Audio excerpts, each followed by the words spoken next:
Hello friends. The title of this video is not clickbait. The Canadian Bankers Association, the Financial Consumer Agency of Canada, and individual banks across the country, RBC, TD, Scotiabank, BMO, CIBC, and the credit unions alongside them, have been issuing direct guidance to their customers and specifically to seniors about things they are now formally telling people to stop doing. Not suggestions. Not general tips. Formal warnings, backed by federal consumer protection agencies and law enforcement. I went through all of it carefully, and I decided this needed to be talked about plainly, because most people either haven't seen these warnings, or saw them once and didn't take them seriously enough. Everything I'm covering today applies to anyone who receives CPP or OAS on direct deposit, visits a bank branch, or uses an ATM. That's essentially every senior in this country. Watch until the end and pass this along to someone you know, because this information is genuinely worth having in full. Before we get into it, subscribe to this channel right now and turn on the bell, and I want to explain exactly why that matters here. The scams I'm covering today are not the same ones from 2 or 3 years ago. The cash trap devices, the Interac e-transfer interception schemes, the cryptocurrency ATM scheme, these are active right now in 2026, documented by Canadian federal agencies and by the Canadian Anti-Fraud Centre this year, and most people have no idea they exist until someone they know loses everything to one of them. What I do on this channel is track exactly this kind of information, new threats, new rules, new protections, and bring it to you in plain language before it becomes a problem for you or someone you love. A large number of people rely on this channel to stay ahead of what's happening. The people who are subscribed find out in time. The people who aren't tend to find out after the money is already gone. That's the entire difference.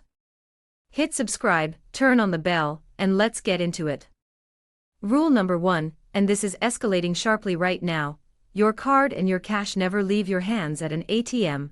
There is a scheme circulating that is emptying senior bank accounts in a matter of hours, and it starts not online, not over the phone, but in person, at the ATM, or inside the bank itself. Banks are now telling seniors directly, the person standing near you at an ATM is not always an innocent bystander. Canadian banks have issued fraud alerts following documented cases of cash trap devices physically inserted into ATM cash dispensers. A small device is placed into the slot that captures your bills as they're released. The machine shows the transaction as complete on the screen. You see nothing come out. You assume the machine malfunctioned and you walk away.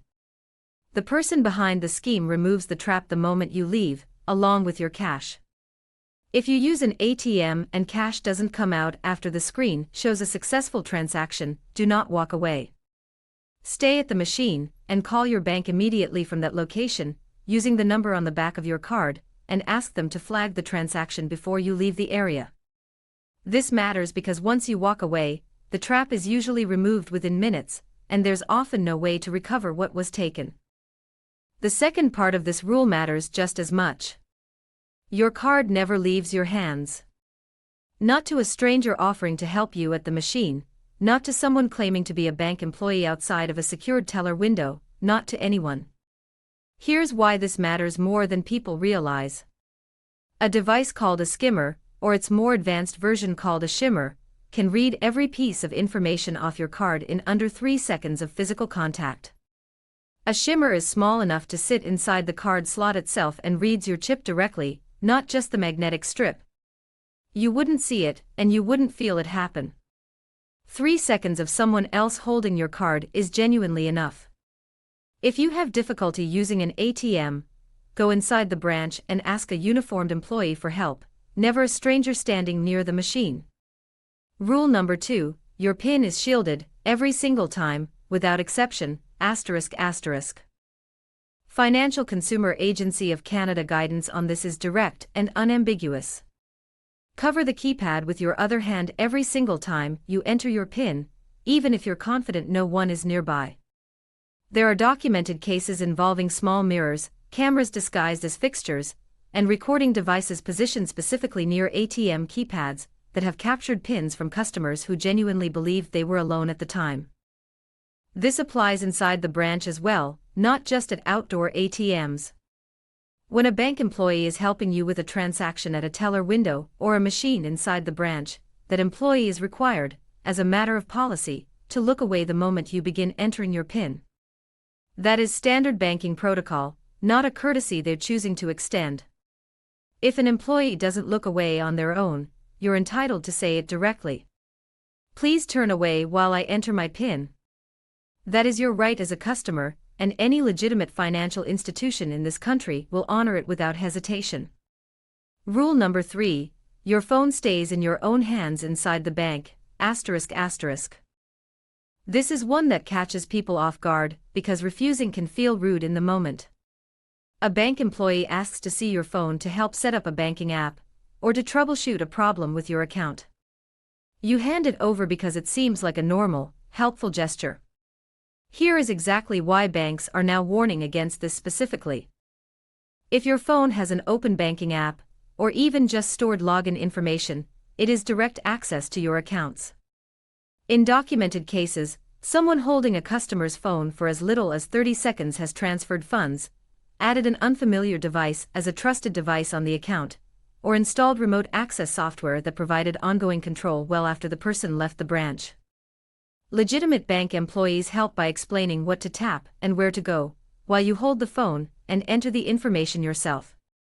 If anyone insists they need to physically hold your phone in order to help you, that is your signal to ask for a branch manager.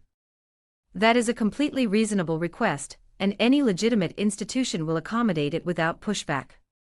Rule number 4, and this is the newest and most dangerous scheme specifically flagged in Canada this year: never withdraw cash and deposit it into a cryptocurrency ATM because someone on the phone told you to, ***. This sounds obvious enough that it barely seems worth saying out loud, but the RCMP and the Canadian Anti-Fraud Centre both report this as one of the fastest-growing financial frauds targeting seniors in the country right now. And the people who fall for it are not naive.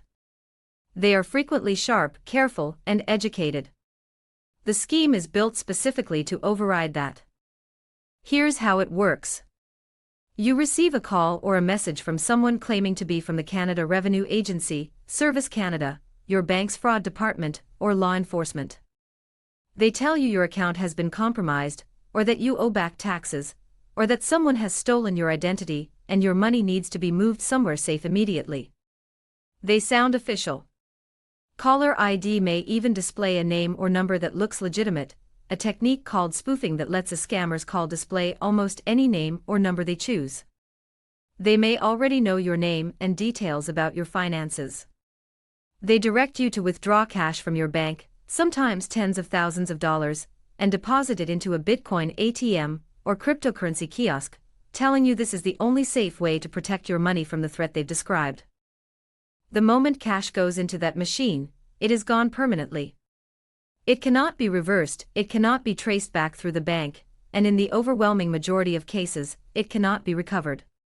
Canada's Financial Intelligence Agency, FINTRAC, has moved to tighten oversight of cryptocurrency ATM operators specifically because of the scale of this problem, including limits on the size of cash transactions permitted at unregistered kiosks and stricter identity checks for larger transactions.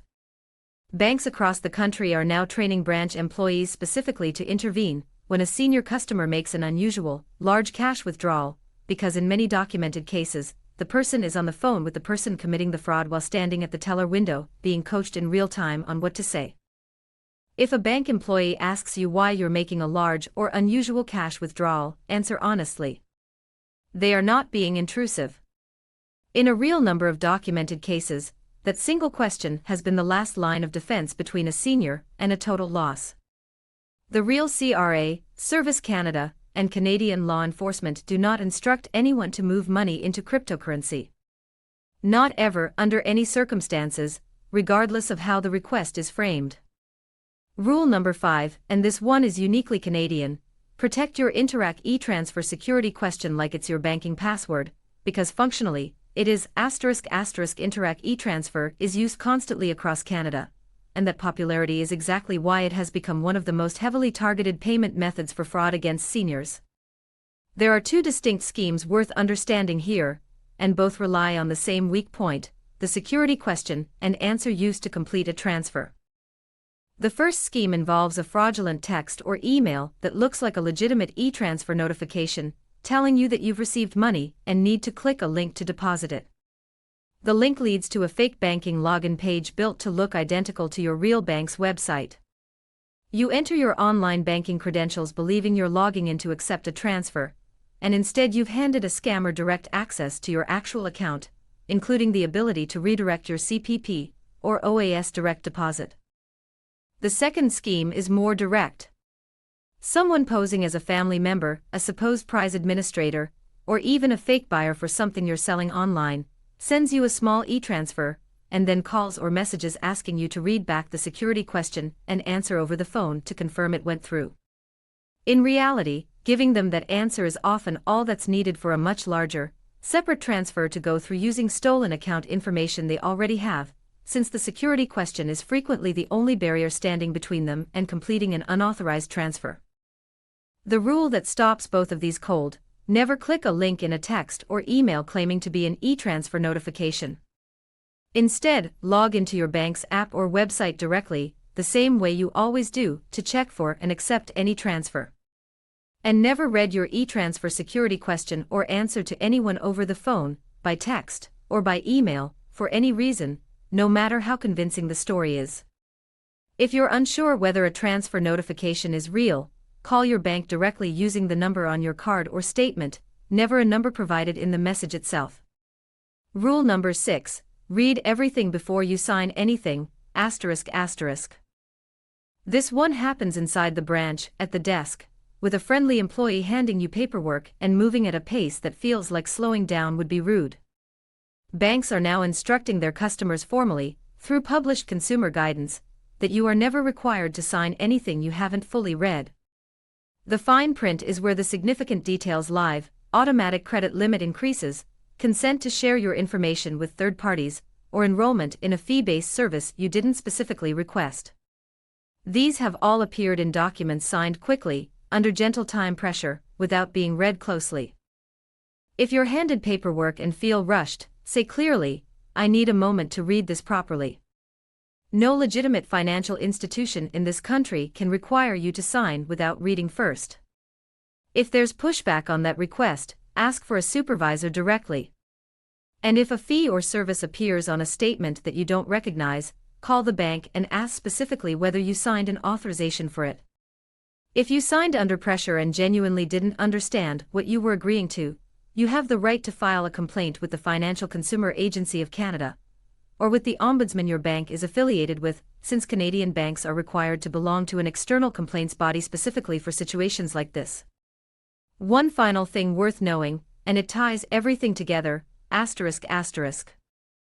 Many Canadian banks now offer what's called a trusted contact person, someone you designate, usually a family member or someone you trust closely, whom the bank is permitted to reach out to if they notice unusual account activity that may suggest fraud or financial exploitation. This person does not gain any control over your account. They cannot move your money, close your accounts, or make decisions on your behalf. They are simply someone the bank is authorized to alert if something looks wrong, giving a second set of eyes on your finances without giving up any independence over them. If your bank offers this option and you haven't set one up, it's worth genuinely considering, particularly alongside everything else in this video, because it adds one more layer of protection that doesn't cost you anything and doesn't take away any of your control. Here's the summary, ***. Cash trap devices inside ATMs are an active threat right now. If your cash doesn't dispense after a completed transaction, stay at the machine and call your bank immediately. Your card never leaves your hands at an ATM, under any circumstances. Cover the keypad every single time you enter your PIN, even inside the branch. Keep your phone in your own hands while inside the bank. Never move cash into a cryptocurrency ATM, regardless of who is asking or what story they've told you.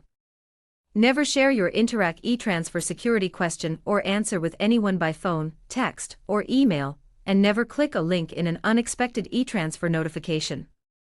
Read everything fully before you sign anything, and know that slowing down to do that is entirely your right. And finally, consider setting up a trusted contact with your bank if that option is available to you. If this video helped you, please subscribe and share it with someone you know who receives CPP or OAS, a parent, a neighbor, a friend. One conversation about these 6 things can be the difference between staying safe and losing a retirement's worth of savings in a single afternoon. I'll see you in the next one.